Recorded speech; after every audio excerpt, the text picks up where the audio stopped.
This conference will now be recorded. Hello, everyone. Welcome to week 3 of effective copywriting. This week, we're going to be working on taglines for our campaign, along with doing the revisions to our testimonial ad comps, almost as if we met with the client and this is what they want changed. And then we're also going to be talking about the research paper that is due on Sunday of week 4 that I always highly recommend getting started on in week 3. So we'll go over all of that. But first, I want to talk about taglines because that's kind of the big thing we're working on this week. So according to George Felton, our author of our textbook, Advertising Concept and Copy, a tagline or a slogan is another word for it, is basically the essence of a brand, a campaign, a company. So if I say Nike, just do it, automatically comes to mind. So some examples of taglines are "Don't leave home without it." That was American Express's. "The happiest place on earth was Disney World." "Time to make the donuts" was when Dunkin' Donuts only made donuts, so they don't use that one anymore. But "magically delicious" is still used by Lucky Charms today, and it's incredible that that tagline has really shown the test of time over the different iterations of new marshmallows. It's still magically delicious. So I thought that was kind of cool. So you want to think of taglines as those tiny portable pieces of persuasion, like chunks of language that people carry around in their heads, like the Nike example I gave, or Lucky Charms, they're magically delicious. Tricks, they're just for kids. So sometimes you say a brand name and the tagline immediately comes to mind. So that's kind of what we're going to be working on. So how do you come up with a tagline?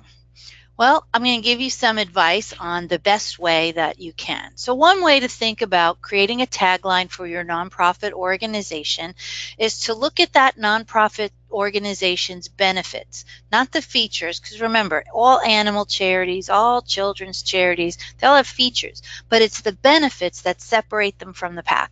So look at one of their benefits and use that as the centerpiece of your tagline. Another thing we can think about is differentiation. What is it about your animal charity or your children's charity or your environmental cause that differentiates it from all the others out there? You can always do a SWOT analysis on your organization to find out what is that differentiation factor, what sets them apart. Once you understand what their unique selling proposition is, you can create a tagline that focuses in on that. You can create a tagline by leaning it up against something. And here I have the example of pork, the other white meat. Well, back in the early 90s, I think it was Oprah on one of her shows made a big to-do about beef, and she's never eaten beef again, and suddenly the whole country was in an uproar. So the pork board decided to jump on that opportunity and brand itself as the other white meat to kind of get away from the fact that they're, considered not the healthiest meat. They leaned it up against the benefits of chicken. Some creative writing techniques that you can use. Parallelism is a good one. That's where you have, where'd I go?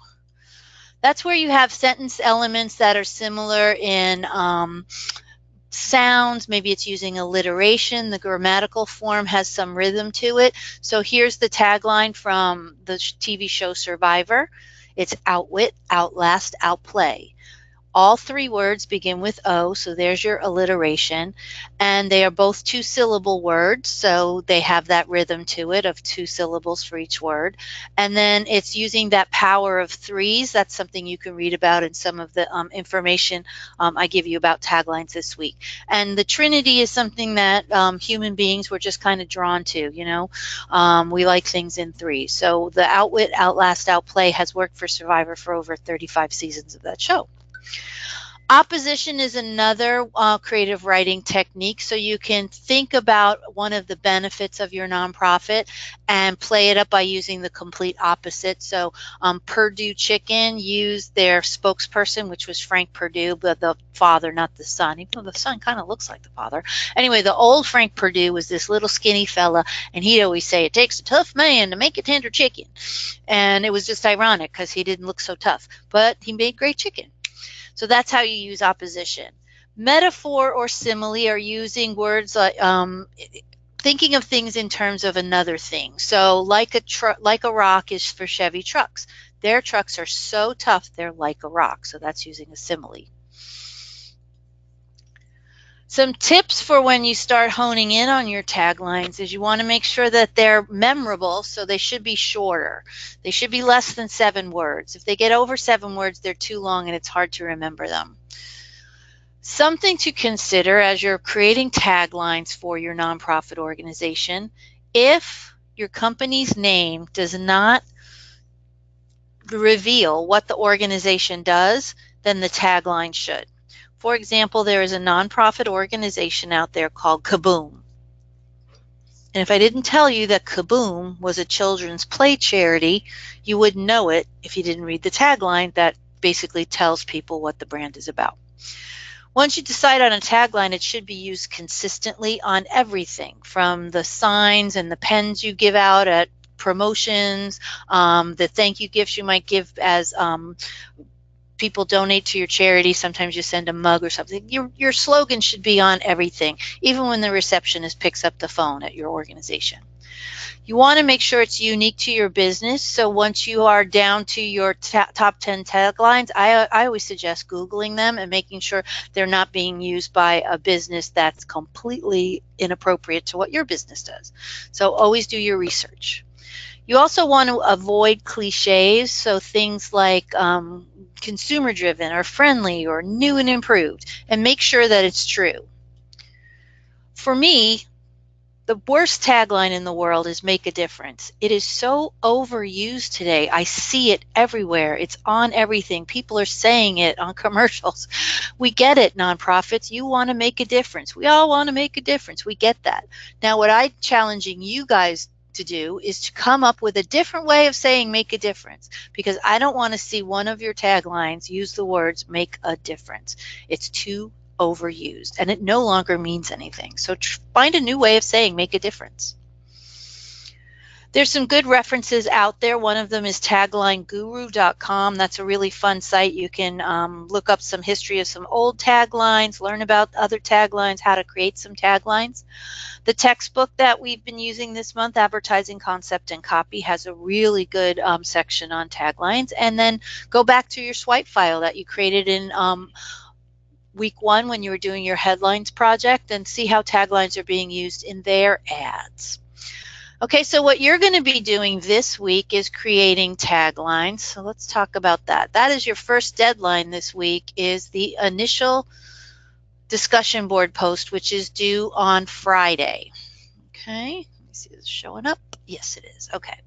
So read all this stuff. Here's all the research. I give you a whole bunch of articles to use because you're going to be writing rationales this week, and I want to see you quoting from these pieces of research that I give you as you're writing your taglines.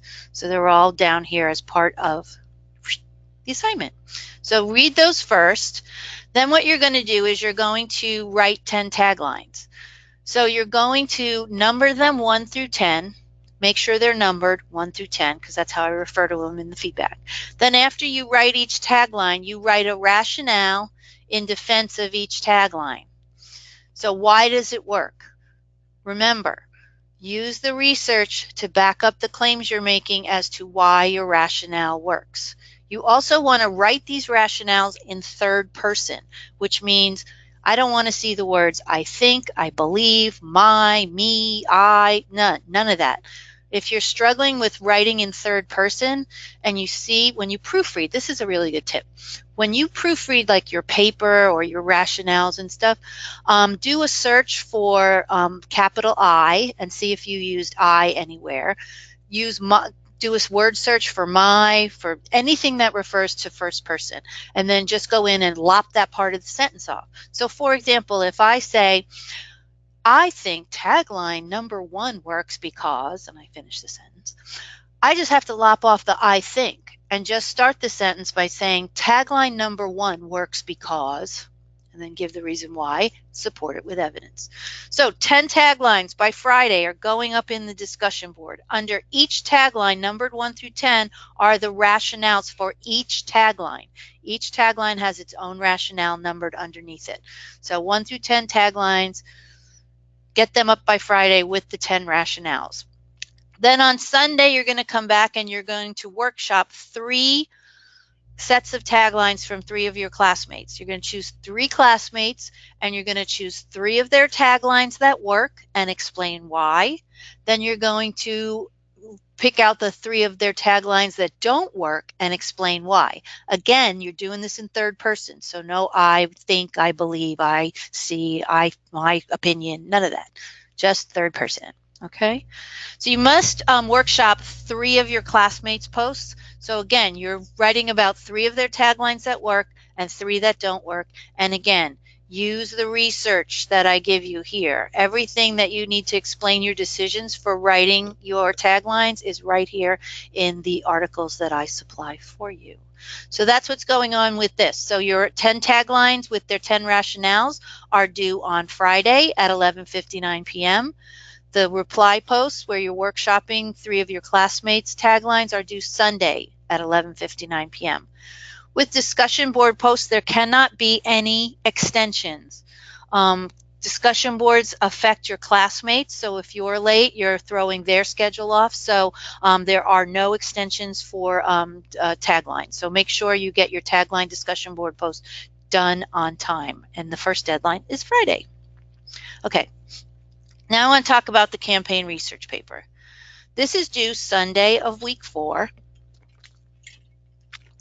It is a 5 to 7 page paper about the campaign that you are creating for your nonprofit organization. This is basically preparing you to go do a client pitch. If you know your campaign inside and out and the reasons why you designed things the way you did and why you chose the type of testimonial you did, you can be successful in a client pitch because you're prepared.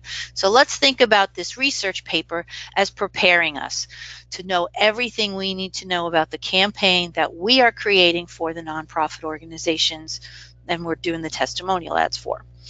So first you're going to write the introduction. The introduction answers these questions. This is all in the assignment. So these bullet points that are on the assignment, let me go pull that up. Boop, boop.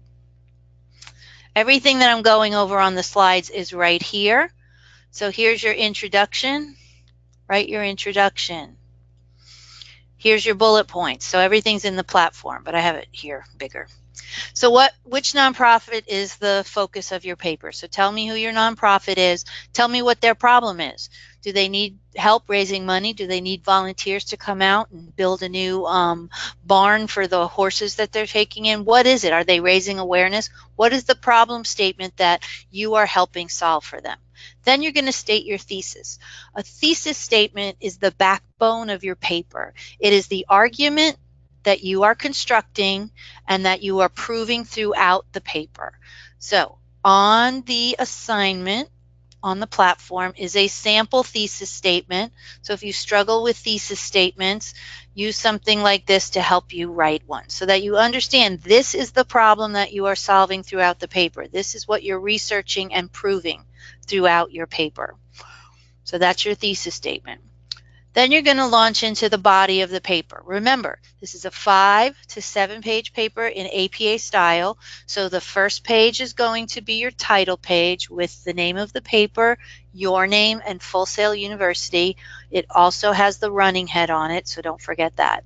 Page 2 is going to be your abstract. Page 3 is where your introduction is going to start. Remember, the first thing that goes on the first page of the introduction is the title of the paper centered. Then do your introduction. Then go into the body of the paper. This is where you're going to talk about specific details of your nonprofit organization. Who are they? How did they start? Who started them? When did it start? Why? Think about who they are and give some history on them.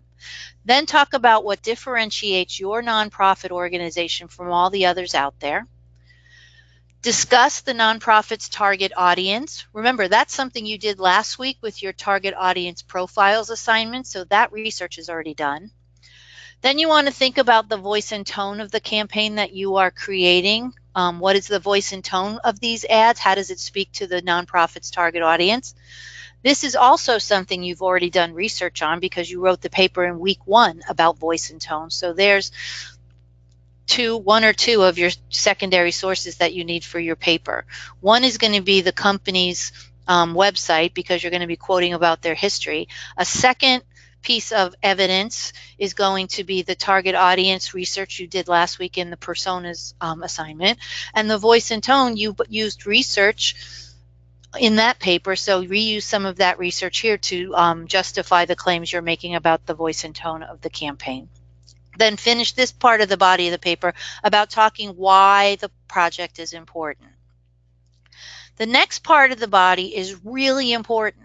This is basically where you're selling the client on your ideas. So you want to be really clear and concise. You want to make sure everything that you're talking about is backed up with research in the form of secondary sources backing up all the claims you're making.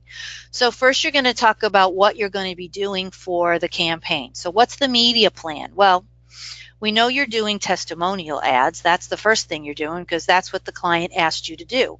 But think about what else you could do to create a bigger campaign for them that would get them more attention.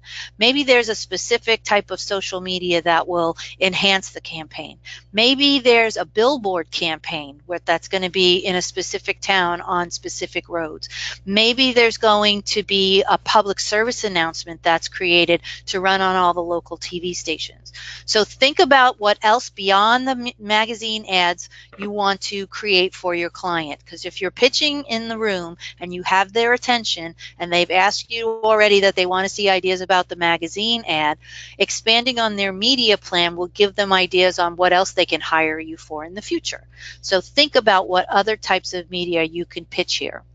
Also think about the research about the target audience. So if you're saying your target audience is young adults ages 17 to 24, then you're not going to suggest that they do a pull-out section direct mail piece that's included with Reader's Digest. You know, that's not how young adults consume media.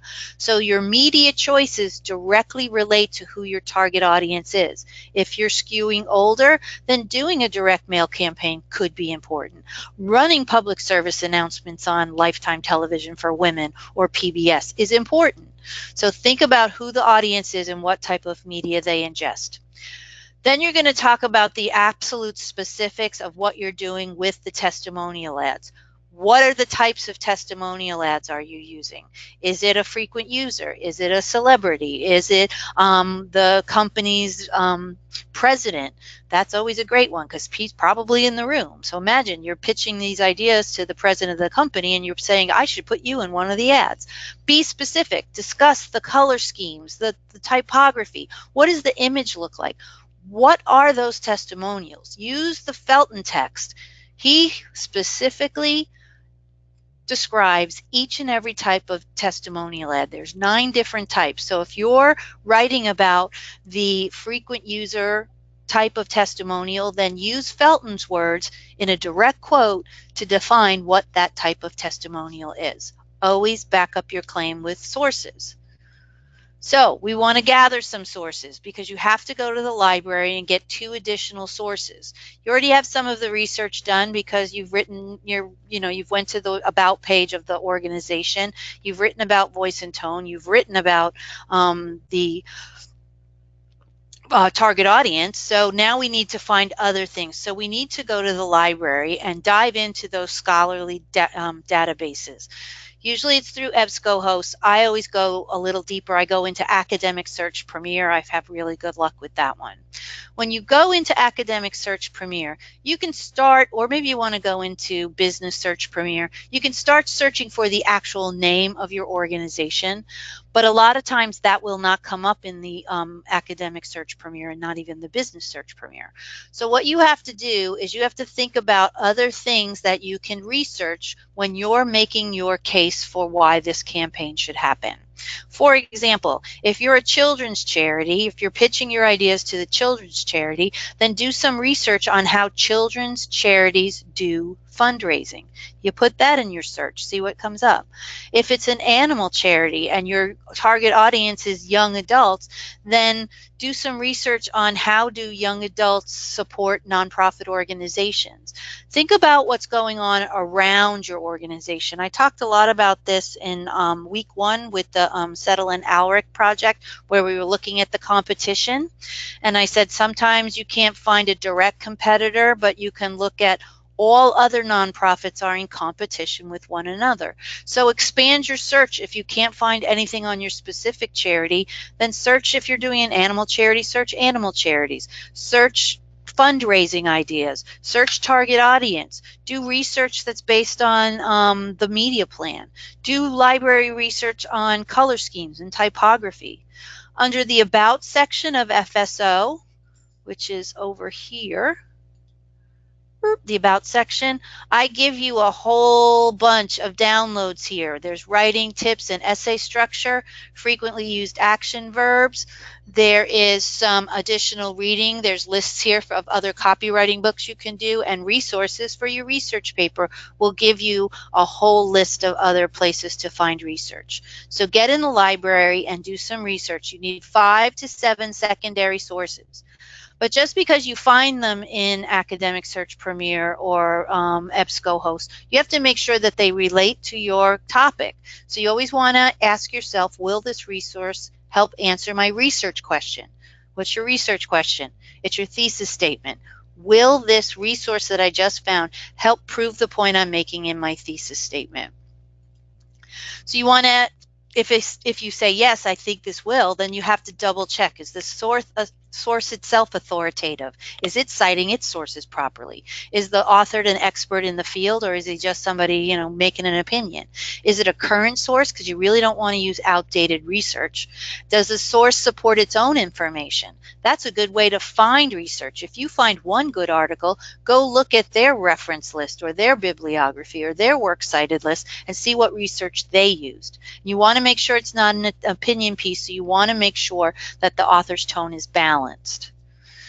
So questionable websites are the .coms because they're trying to sell you something. So you don't want to just do a Google search and pull up anything off of Google, because that's not graduate level research. You must go to the library and find really good research. So you want to stay away from any type of research that's making unsubstantiated claims, meaning they're just spouting out an opinion and not backing it up with sources.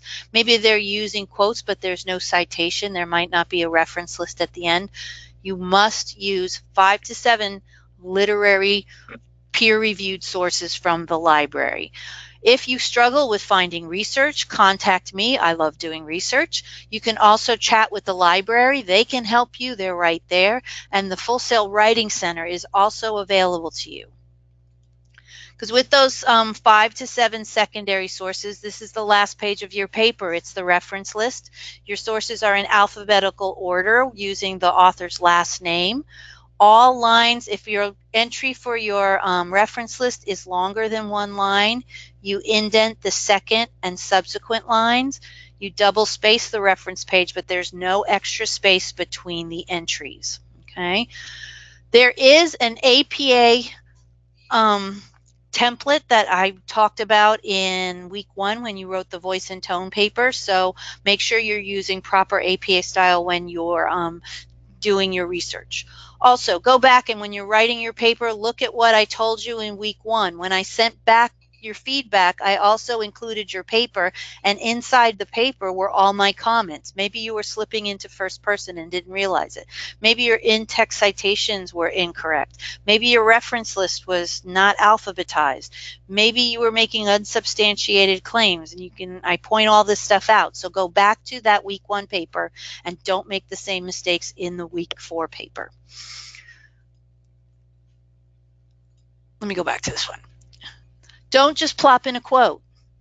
You can't just start a paragraph with a direct quote. You must introduce a quote. And if you think about it, you need 5 secondary sources at minimum. So if you introduce a quote using a full sentence. Then you give us the direct quote as a full sentence. Then you're going to come out, and the third sentence should be you explaining that quote and how it proves your thesis. How does it support the claim that you are making? So for the 5 secondary sources, you've already written 15 sentences of your paper. So make sure you're not just plopping in a quote or starting a paragraph with a quote, that you always introduce a quote. The easiest way to introduce a quote is by saying something like, in the article, 700 cardinals fly to St. Augustine, comma, John Rogal states, that's an action verb, states, claims, asserts. That's one of these words. That's also included in the about section of FSO. You don't always want to use the same word over and over and over again. Some of you did that in the week 1 paper, and I pointed that out. So vary your language. It makes your writing just stronger if you vary your language. So don't always say that, John Smith acknowledges, John Smith acknowledges, John Smith acknowledges. Vary it up, so use different words, okay? So the paper is due Sunday of week 4, but it is a long paper, and it includes 5 to 7 secondary resources that you have to go find. You have to do reading from the Felton book. You can use the Felton book as one of your sources, and you're writing specifically 5 to 7 pages for this paper, not including the abstract, the title page, or the reference list. So this takes some time. You just can't crank it out on Sunday of week 4. So I highly recommend getting started this week with the research and get your initial drafts done. Follow the outline that I provide for you. Where was it? Right here on the project that's open this week. Follow these writing prompts. Make sure you're answering each and every one of these questions. Here's a video on how to use EBSCOhost if you need help with that, okay? And again, if you struggle with research, let me know. I'll be happy to help. Okay, testimonial ads. This is a little different because there was a lot going on this week for some people. So what we're going to do in week 3 is we're basically revising the ads that we comped up in week 2. So last week you did 6 sketches, and from the 6 sketches you chose 3 ads that you comped up in InDesign. This week we're pretending that the client looked at these initial ads, and like 9 times out of 10, your client's going to have changes and want things different and move this here and put this here. Rarely ever does your first attempt knock it out of the park. So you have to get used to rejection. You have to get used to the fact that half of your work is going to end up in the trash. That's just from experience. Clients always have the last say. So let's talk about how something like that would operate. So here is an ad for Coalition to Stop Gun Violence. That was a week 2 ad that a student did. And I was like, whoa. So I pretend I'm the client at this point, and I say to the student, we're doing a one-on-one meeting, and I said, I don't get it. I said, first of all, I can't get past the bad hat. The ugly hat, I can't even, and then she's holding this rifle, and she's on a playground. I think I understand the concept is that moms want the playgrounds to be safe, but do you really think the organization wants to be represented by a woman holding an AR-15 assault rifle while wearing a bad hat? I was like, I don't think your concept is coming across right, because the tone of this ad is all wrong. Think about the mom and what she really wants. So this ad, when the changes were made, turned into this ad. And now the mom is sitting on her porch with a big smile. And she says, I can smile now because with the help of Coalition to Stop Gun Violence, the gun violence in our neighborhood is no more. It's peaceful now. We can send our kids out to play. So having this first ad didn't work, but when we worked on the revisions, and he really thought about what the concept was about wanting a mom to feel like she can send her kids out to play, the ad changed into this one. A second ad this student did was using personification. Remember I talked about personification where you give human qualities to an inanimate object or an animal. Well, here he was giving voice to the gun, but I wasn't sure who was actually talking because the two guns are kind of pointed at each other and it's asking this weird question. Can I tell who has a mental illness? Well, I don't know because I'm not sure who's asking the question and they're guns, so I don't know. Does a gun have a mental illness? I didn't understand it. I said, if you want to personify an inanimate object, we have to hear the testimony through the voice and tone of the gun. So this ad turned into this ad, and the gun is saying, what have I done? I'm the manifestation of their Second Amendment rights, but I'm shrouded in irresponsibility. When will they learn I should be controlled? So you're hearing the voice of the gun and the regret of what has happened through the ad using personification. So this ad that didn't quite get it turned into this ad, which was really, really impactful. Something else I'm going to tell you in the feedback is that you're going to have to create a cohesively branded campaign. What that means is that all three ads should look like they're coming from the same place. So here's an example from the Pasadena Humane Society and SPCA. They have a huge campaign that is laid out just like this. You always recognize their ads.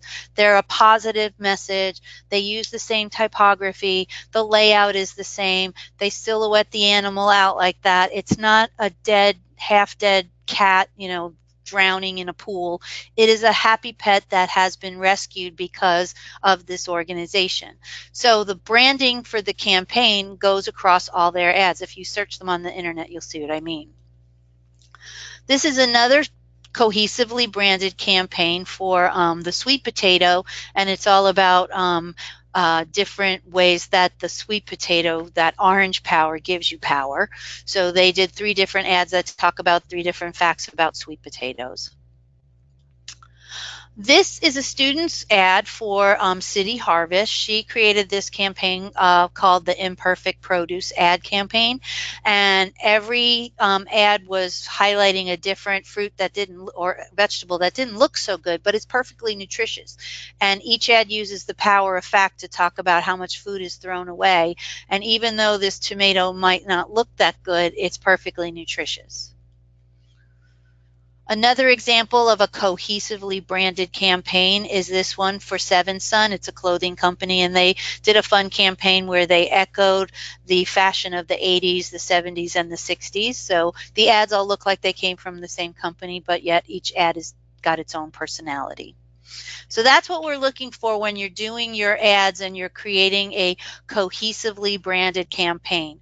We want the ads to have a really good, strong layout, that the messaging is strong, and that it's working as a magazine ad. Because at this point in the process, when you're making changes for the client, you want to go back to them with these revised ads and have it be exactly the way they want it. So basically they're signing off and you just get the files prepared to go to the magazine.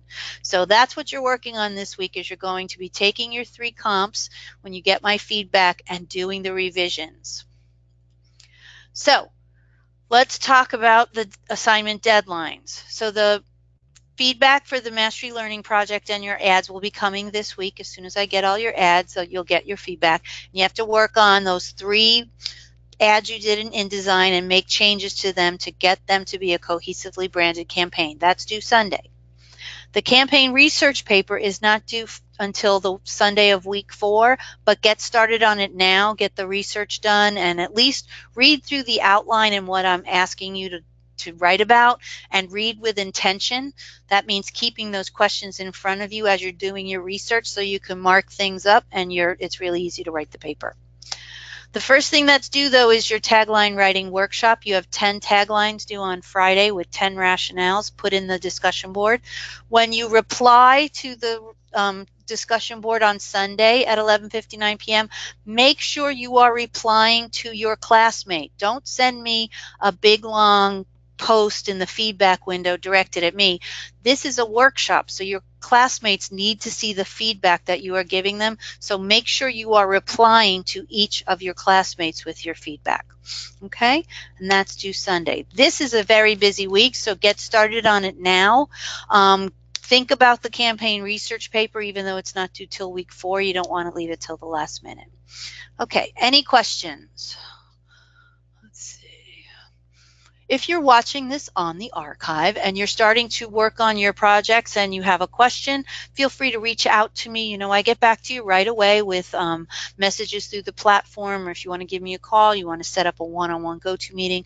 I am here to help you be successful. So please stay on top of your deadlines, because this business, being a graphic designer, a media designer, it's all about meeting deadlines.